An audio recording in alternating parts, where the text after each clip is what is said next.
Hello, everyone. Welcome back to Sunday's podcast. I'm your host, Dev. I'm here with co host Abhi. This is season 3, episode 2. In this episode, we are going to take a look at our top 3 teams on the points table. And you're going to hear Abhi's thought on few of our questions for each team. Hi, Abhi. Hey Deva, we're back after a while. Yes, I hope you're excited for this. We'll start with the team PBKS. We have 5 questions. We are going to go through the same 5 questions for each team. We'll keep Okay. it rapid fire round. Right. So, what has worked for Punjab Kings so far? Two things in my mind. One is their batting. I think the top four, almost all of them have clicked in the two games that they've played so far.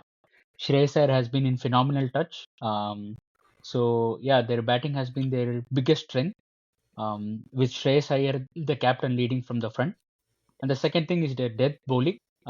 In both the games, when their death in the last couple of overs when they were under pressure, they didn't concede too many runs. Especially in the last game against LSG, they conceded only 15 runs in the last 2 overs, which is a big plus for them.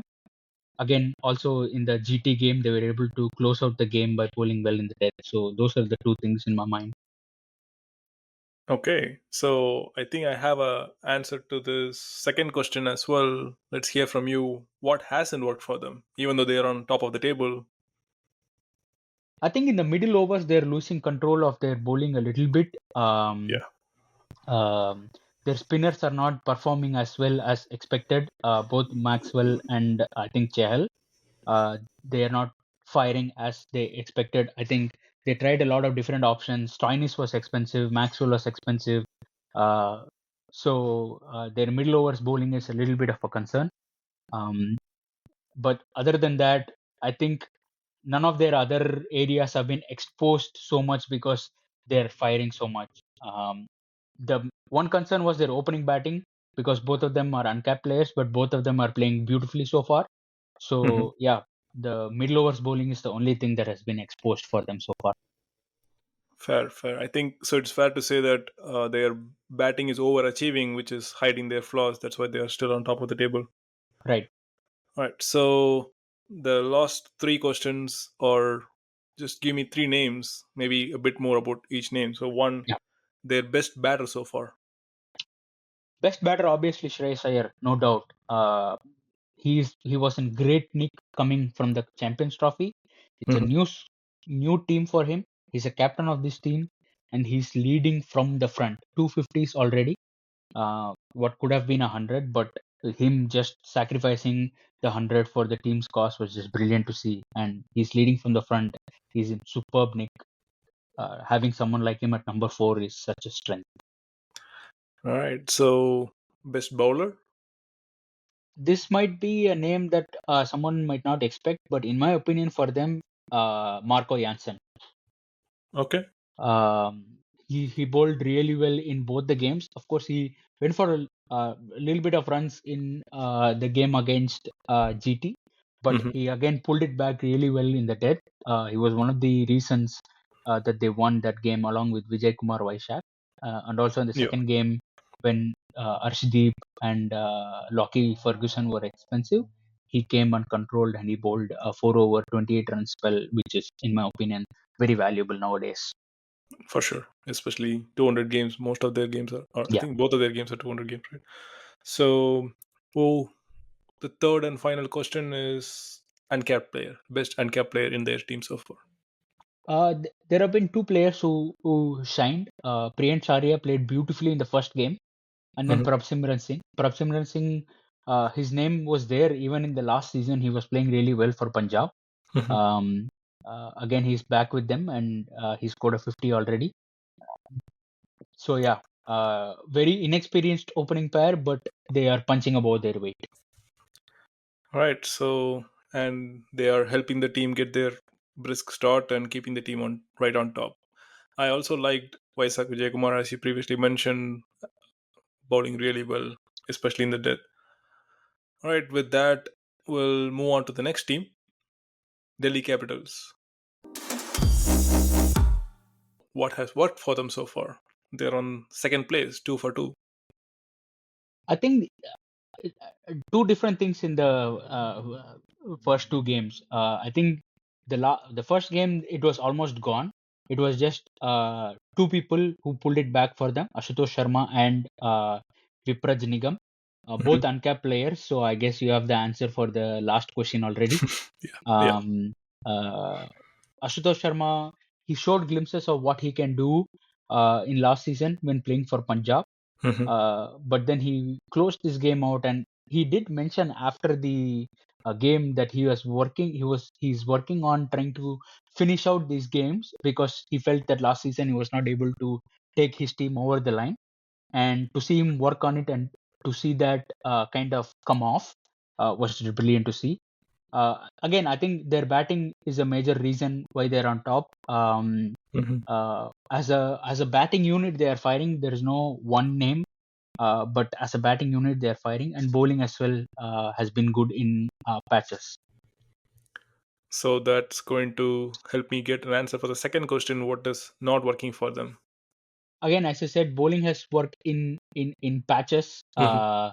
I think especially in the game against SRH, I felt it was more of SRH's undoing themselves rather than Delhi bowling fantastically.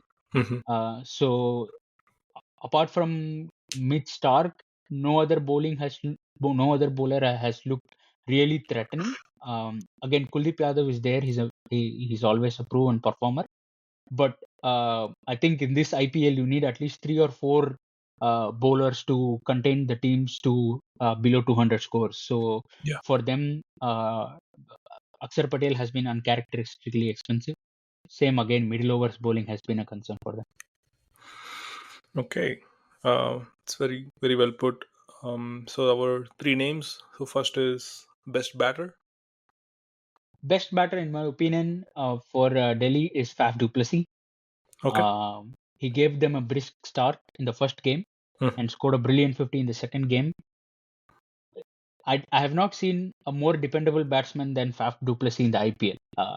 When I say dependable, he's not a flashy batsman. You don't see him, in the top five of the orange cap race anymore. He's there and thereabouts. He scores 400 runs for you, guaranteed, no matter what season it is, and Mhm. no matter what team he plays for. Um, yeah, Faf du Plessis has been brilliant for them at the top of the order. Yeah, he scored 400 runs and saved 40 runs. So that's Yep. good enough. And so best bowler so far.